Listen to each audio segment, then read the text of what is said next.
Salut les amis, c'est Samuel, j'espère que vous allez bien. Nouvelle vidéo aujourd'hui, la fameuse Gamora est enfin là et enfin en review. Review dans le box blanc, je vous l'ai expliqué, je suis en convalescence et c'est beaucoup plus facile pour moi pour continuer à faire des vidéos dans le box sans devoir me lever 50 fois en étant assis, montage, démontage et autres. Donc pendant ma convalescence, les quelques vidéos à venir seront dans ce box. Je pense que le principal c'est surtout de voir la figurine et ce qui nous intéresse c'est surtout ça, pas spécialement de me voir moi. Les reviews reviendront prochainement normalement lorsque j'irai beaucoup mieux. On est parti sur le visuel de la boîte, visuel donc Gardiens des Galaxies volume 2, non pas Endgame, non pas Infinity War. On a une boîte classique que l'on connaît avec ce qui représente le radiocassette, donc le poste habituel. Sur la face avant, on retrouve notre amie Gamora. La texture est toujours comme un haut-parleur, donc vous voyez au niveau où je gratte, on sent vraiment toute la texture de la boîte. On a la fameuse cassette Awesome Mix volume 2 qui est en contre-relief dans l'intérieur de la boîte. MMS 483 16 Scale Collectible Figure. On a le petit logo de Gamora et des Gardiens qui se trouve juste ici sur le côté. Ici on retrouve le fameux vaisseau des Gardiens de la Galaxie avec le titre de la figurine et du film. Sur l'arrière, les warnings habituels. Qui a fait quoi sur la figurine, qui représente toujours également un design arrière du haut-parleur ou de radiocassette, peu importe. Sur l'autre côté ici, on retrouve la même chose, MMS 483. Oui, 483, 2 ans, 5 mois et 18 jours pour que cette figurine sorte. Ça a été très très long, mais ce qu'il y a à l'intérieur vaut vraiment la peine d'avoir attendu aussi longtemps. Un bouton de volume sur le dessus, on revient sur la même chose. Après, on retrouve les Gardiens de la Galaxie volume 2 et quelque chose de totalement similaire sur le dessous. Ce qui nous intéresse, c'est ce qu'il y a à l'intérieur. On est parti pour le contenu. À l'intérieur de la boîte, on retrouve le slipcover sur lequel on retrouve toutes les puces imprimées. Sur chaque puce, il y a qui a fait quoi sur la figurine, ce qu'on appelle le cast and crew. On retrouve la cassette ici, Awesome volume 2. Ensuite, on passe sur l'intérieur de la figurine. On ouvre ça, on regarde ce qu'il y a à l'intérieur. Un seul étage sur cette Gamora, on retrouve les différents accessoires. On va les placer dans le box et les détailler ensemble et voir ce que nous fournit cette magnifique figurine. Allez, je déboxe tout ça. Voilà le contenu de la boîte avec les différents accessoires. Vous allez forcément retrouver une ressemblance avec Justin Collection, c'est un peu normal. Faire une review dans une boîte, il n'y a pas 50 manières de le faire, donc honnêtement, vous allez retrouver des similitudes. Ce n'est pas du tout ma façon de faire habituelle. Je vous dis, c'est vraiment là pour le moment, pour ma convalescence et pour ma facilité de ne pas devoir me déplacer. On reviendra aux reviews qui sont totalement mon style dès que j'irai mieux physiquement. Alors, on est parti sur le socle déjà pour commencer. Socle Les Gardiens de la Galaxie volume 2. Donc, on a un socle différent au niveau du design de ce qu'on connaît des autres personnages. Cette fois-ci, il y a une partie de la Terre et de la planète qui est en contre-relief, ce qu'on ne retrouvait pas du tout sur les versions précédentes. Donc un petit peu dommage d'avoir changé le socle, puisque du coup, ça va dénaturer avec les autres gardiens que l'on a également déjà dans notre collection. Bon, en ce qui concerne notre ami Drax, peu importe, c'est toujours les Gardiens de la Galaxie volume 1, peu importe, mais pour Star-Lord et pour Rocket, Groot, etc. c'est un petit peu plus chiant. Sur le devant, pas de plaque métallique ni rien, juste une sérigraphie qui est faite avec Gamora, donc du noir sur du blanc, mais le socle est plutôt joli. Juste dommage qu'il ne soit pas le même que les précédents. Ensuite, on retrouve quoi? Des lots de mains différentes, donc vertes avec les petites bagues. Bon, les mains, elles sont totalement différentes au niveau de la couleur par rapport à la figurine précédente, la première du nom. Ils ont complètement changé la couleur et cette couleur justement en vert un petit peu différent de Hulk tout de même, est plus proche tout de même du film. J'ai regardé ici quelques extraits du film et on est vraiment sur ce type de verre là, donc totalement accurate de la part de chez Hot Toys. Il y a beaucoup de mains, dont une avec une petite partie protection métallique, on peut le voir là, qui est en plastique, mais une petite protection supplémentaire qu'on ne retrouve pas sur cette main-là, par exemple. Pourtant, c'est la même main, mais ici, il y a la protection. On a d'autres mains également, comme celle-ci, pour tenir les épées, pour tenir le gun. Donc, pas mal de mains au nombre de 1, 2, 3, 4, 5, 6 mains au total, plus ça sur la figurine, ça nous en fera 8. On retrouve après un petit pull supplémentaire pour donner un deuxième look. Donc, ce petit pull ira avec le jetpack qui se trouve juste là.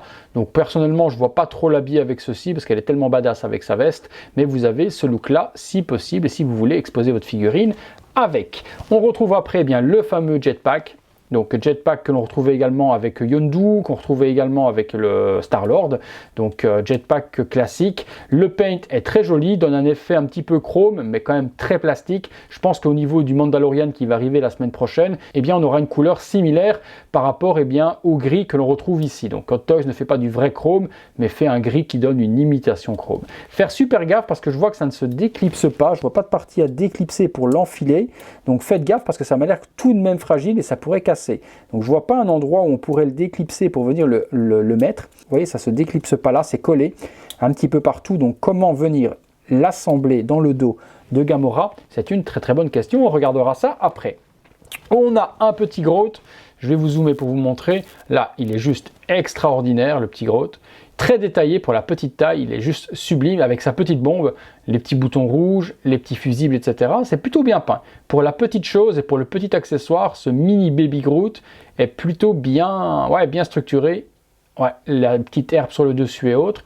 Ouais, c'est un petit coup de cœur, ce petit Baby Groot, c'est le plus beau de tous ceux qu'on a vu jusque maintenant, et puis avec cette énorme bombe dans les mains, c'est juste génial. On a deux armes avec Gamora, on aura donc cette petite arme-là, d'accord, qui va être, je pense, si je dis pas de bêtises, peut-être même l'épée rétractée. Ça ressemble quand même très fort. Ouais, c'est ça. Donc ça, c'est l'épée rétractée qui se mettra peut-être dans le fourreau, du coup dans le holster sur le côté.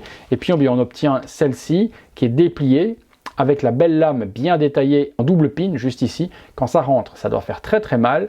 Donc on la remarque ici au niveau des détails. Même chose ici, très faire attention, c'est super fragile, ça peut péter, donc faites super gaffe. Donc c'est l'épée de notre ami Gamora. On retrouve après un superbe gun, énorme. Voilà, gun, bonne peinture dessus, petite usure sur le gris. Il n'y a pas de partie dépliable ni quoi que ce soit, il y a une partie viseur ici au-dessus. Je pense qu'il y a moyen de s'amuser, de faire de belles petites pauses avec cette petite demoiselle. On va passer, c'est ce qui nous intéresse, c'est surtout la figurine, on va regarder ça tout de suite ensemble. Et voilà, la figurine déballée, mon Dieu, on a vraiment, ce qu'on a vu sur les photos la semaine dernière de chez Hot Toys, un truc de malade mental. Le tailoring des vêtements est juste, exceptionnel. Pantalon de cuir très fragile, faites super gaffe. Lorsque vous allez le toucher, faites attention avec les ongles également, parce que c'est hyper fin au niveau du pantalon. La veste est hyper bien gérée. Pas de problème au niveau des articulations non plus, on peut vraiment plier comme on veut, elle se plie super bien. C'est un body qui est pas du tout seamless en dessous, donc c'est un body plastique totalement normal, qui est vert, bon forcément comme Gamora, mais par contre au niveau double articulation, on n'a pas les mêmes bras du tout qu'on avait sur la version précédente des Gardiens de la Galaxie volume 1. Donc sans veste et en tout cas sans le pull, le body est complètement dégueulasse, il est tout plastique, non texturé, tout vert, avec une grosse articulation ici, mais qui nous donnera par contre la possibilité de plier la veste comme on veut. Donc honnêtement, vu que tout est masqué, ça ne me dérange pas d'avoir un body dégueulasse en dessous de celui-là. Mais tout a été refait sur cette figurine. Le tailoring est juste génial, la veste a été refaite, également pour le petit gilet ici en dessous, la partie pantalon, ceinture et autres, tout est magnifique. Les bottes super géniales également. Alors petit bémol que je trouve sur les bottes, et je trouve plutôt dérangeant, c'est qu'elle est en une seule partie et ça va quand même poser problème au niveau des poses. Puisqu'on ne pourra pas mettre le pied naturel, la botte est en une seule partie, pas d'articulation ici, pas séparée. Ce qui fait que si vous donnez une pose en glissade ou quoi que ce soit, ça va faire un pied qui va donner complètement comme ça et qui ne va pas être bien agencé. Donc ça c'est un petit peu dommage. Sinon les bottes sont totalement fidèles au film. Ouais non, c'est vraiment de la haute voltige. Oh là là là là là. Alors la tête, on va passer dessus parce que c'est vraiment un truc de ouf, mais vraiment un truc de ouf. Regardez-moi cette Zoé Saldana, mais un truc de malade. Les cheveux, je pensais que c'était du Photoshop qui avait été appliqué sur les photos promotionnelles qu'on a vues la semaine dernière, mais non, les cheveux sont hyper fins, sont super bien implantés et donnent vraiment un relief comme si ça avait été fait par un professionnel, cheveux par cheveux. On est sur un truc de ouf. Il donne, mais j'ai jamais vu des cheveux aussi bien dressés chez Hot Toys. Mais c'est un truc de dingue. Les cheveux sont un petit peu longs. Si on prend par rapport au film, ils arriveraient peut-être un petit peu plus courts. Bon, rien ne vous empêche de les recouper si vous avez envie. Moi, j'y toucherai pas, je la laisserai telle quelle. Mais pour être clair et net, les cheveux sont un petit peu trop longs par rapport à l'actrice dans le film. C'est génial. Vous pouvez facilement mettre les deux mèches par devant pour donner un look ultra badass à Zoé. On va regarder le sculpte de plus près, je vous montre ça tout de suite. La tête est retirée du corps pour que je puisse vous montrer ça de plus près. Et regardez-moi, ce sculpte de malade mental, elle est dingue. Elle est dingue. Les yeux vous transpercent de réalité. C'est un truc de fou. Les scarifications, les parties sur le dessus, etc. sont bien gérées également. Les yeux sont hyper bien peints avec un beau petit vernis pour donner du réalisme dedans. La bouche, c'est comme je vous ai dit dans le JT, de la taxidermie. Là, on est sur de l'homicide réel. Je viens de décapiter Zoé Saldana et j'ai sa tête dans les mains. C'est un truc de fou. Je n'ai jamais vu un sculpte aussi beau. C'est le plus beau sculpte féminin, il n'y a pas de mal de le dire, de chez Hot Toys. Ils nous ont fait un travail de malade. Ça valait vraiment la peine d'attendre autant de temps pour avoir cette Gamora qui a strictement rien à voir avec le prototype, quoi. Le proto aujourd'hui, vous le regardez, on a l'impression de voir la femme de Shrek. Mais la femme de Shrek, version Shrek, pas version humaine. Fiona, version Shrek, quoi. Ici, on a quelque chose qui est ultra bien géré par Hot Toys. Vous me direz ce que vous en pensez dans les commentaires de ce sculpte, mais on a vraiment Zoé Saldana dans les mains. Allez, je remets la petite tête sur son corps et on continue de regarder un petit peu les vêtements. Voilà, donc au niveau des vêtements, la veste, Magnifique également, regardez-moi ça, le tailoring de dingue que nous a fait Hot Toys, toutes les pièces de différentes couleurs qui donnent vraiment toute la beauté. La veste est, oui, câblée, donc vous pouvez donner le volume, vous voyez la veste est câblée, on peut donner le volume que l'on a envie également, mais regardez-moi ce tailoring de dingue qui a été effectué par Hot Toys. Le petit t-shirt qui repasse ici par-dessus, ouais non, vraiment pas mal, hein. La partie holster ici permettra de ranger bien l'épée repliée comme je vous ai montré tout à l'heure, donc on pourra venir y ranger l'épée. Mais il y a une petite pose qui me donne vraiment envie, que j'ai vue dans le film, je vais vous la montrer juste après et je pense qu'elle va faire plaisir à plus d'une personne et on verra également eh bien, si cette pose est possible ou pas d'être réalisée. Au niveau des articulations les amis, on peut plier le genou 90, n'allez pas plus, vous risquez d'abîmer le pantalon. Les bras, on l'a vu ensemble, on peut pas mal lever.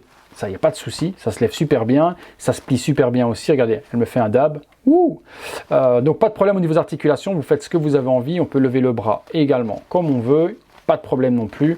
Non, articulation sur cette figurine, malgré la veste et autres, c'est une dinguerie. Vous voyez sur le dessous, il y a un petit plastique. Je vous conseille de le laisser le petit plastique, ça évitera bien que la veste ne vienne à déteindre. Donc une fois que vous avez levé les bras, si vous voulez faire une pose comme ça, enlevez-les quand même. Mais si vous laissez les bras le long du corps, laissez les petits plastiques. Au niveau de la nuque les amis, c'est la même chose. On retrouve sur une nuque ultra méga giga articulée, comme l'était Black Widow. Donc on peut vraiment faire ce que l'on veut avec la tête. Regardez, il n'y a pas de problème, on peut carrément la replier sur elle-même et elle tient toujours. Donc niveau de la nuque, même nuque que Black Widow, une nouvelle articulation de la part de Hot Toys sur ces figurines féminines. Le torse est bien texturé également, pas de problème au niveau du torse et au niveau du cou. On voit ici tous les tendons et tous les ligaments également, c'est plutôt pas mal géré. Allez, petite pause les amis, on regarde ce qu'on peut faire avec, c'est parti. Voilà les amis, première petite pose sur la figurine avec son épée. On a quelque chose qui est plutôt pas mal.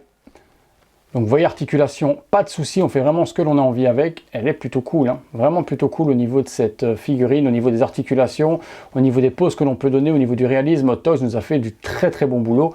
Je suis fan des cheveux, vraiment fan de la pose, comme les cheveux tombent et autres. On peut vraiment faire des trucs de ouf au niveau des poses, c'est plutôt pas mal. Allez, on s'en fait une petite deuxième.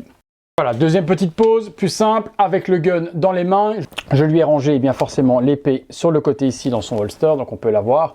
Cette pose est plutôt cool également, plutôt simple à faire également, mais c'est pas celle que moi je vais faire et que je vais laisser dans ma vitrine. Je vais vous montrer justement la dernière petite pose que je vais lui donner. Alors je m'amuserai pas à dessaper toute la figurine pour montrer le petit gilet avec le jetpack. Je vous mets une ou deux photos pour vous montrer le look, comme ça vous verrez ce que ça donne.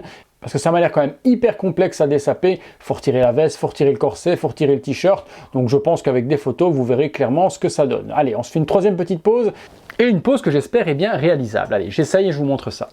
Bon, mais voilà, la pose est faisable, donc aucun problème pour la faire. Jambes croisées, l'épée dans le dos tenue avec l'autre main. Moi, c'est comme ça qu'elle va être dans ma vitrine, c'est juste une dinguerie. Donc les articulations permettent de faire ce que l'on veut. Je suis mais ultra fan de cette pose. C'est comme ça qu'elle sera exposée, moi personnellement, dans ma vitrine. Vous me direz ce que vous en pensez de cette troisième pose, mais elle est juste ultra, méga, giga badass. Regardez-moi ça. C'est la pose pour cette magnifique Gamora. Elle est juste géniale. Je vous fais un petit zoom. Voilà, regardez-moi cette petite pose en train de tenir son épée. Si c'est pas une grosse dinguerie ça, j'espère que ça vous fera plaisir. Bon, il y a moyen de recoiffer un petit peu plus. Vous voyez un petit peu de cheveux ici sur le côté à venir remettre convenablement ou autre, mais ça vous donne une idée sur la pose. Et puis le croisement des jambes, vous passez la tige entre comme ça pour qu'elle tienne bien droit. Et puis on vient plier les jambes de cette manière-là, ce qui donne une pose totalement féminine, totalement naturelle et ultra méga giga badass. Eh bien les amis, on se fait une petite conclusion là-dessus. Alors voilà, conclusion les amis. Alors oui, effectivement, c'était très long d'attendre cette Gamora, mais est-ce que ça valait pas la peine quand on voit cette magnifique réalisation que nous a fait Hot Toys? Ils nous ont fait une figurine de dingue. Je suis juste, mais ultra amoureux de cette figurine. C'est la plus belle figurine féminine réalisée à ce jour par Hot Toys.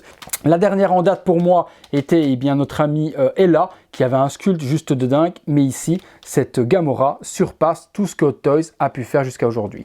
Elle est du niveau de Nebula, mais encore avec un likeness totalement différent, parce que là, c'est vraiment une tête humaine, c'est pas encore une tête robotique. On est vraiment sur quelque chose de ouf de la part de chez Hot Toys. Regardez-moi cette Zoé Saldana. On a un truc de malade mental. Je ne sais pas ce que vous en pensez, vous me direz dans les commentaires justement ce que vous en pensez de cette figurine. Est-ce que vous trouvez que ça valait la peine? Est-ce que le visage est réussi? Est-ce que le visage est raté? Je vous laisserai me dire tout ça dans l'espace commentaire. Le contenu était plutôt cool, quelques accessoires. Pour moi, le plus intéressant, ça reste les épées. Le look, pour moi, le plus joli va rester celui-ci avec ces vêtements-là. le look avec le t-shirt pour moi et le jetpack n'a pas vraiment de nécessité, mais bon, peut-être que vous aimerez l'exposer de la sorte. J'attends vos commentaires, laissez-moi un like si vous avez aimé cette vidéo, abonnez-vous si ce n'est pas encore fait. Je vous dis, c'est un format temporaire le temps que ma convalescence revienne. On aura bientôt le retour des reviews classiques et normales, mais en attendant, ça vous permet de voir les figurines et moi surtout de ne pas me retrouver avec un énorme retard lorsque mon état se rétablira. A très bientôt les amis, likez, abonnez-vous, membre soutien, vous connaissez la chanson et on se retrouve très bientôt pour une prochaine vidéo. Salut les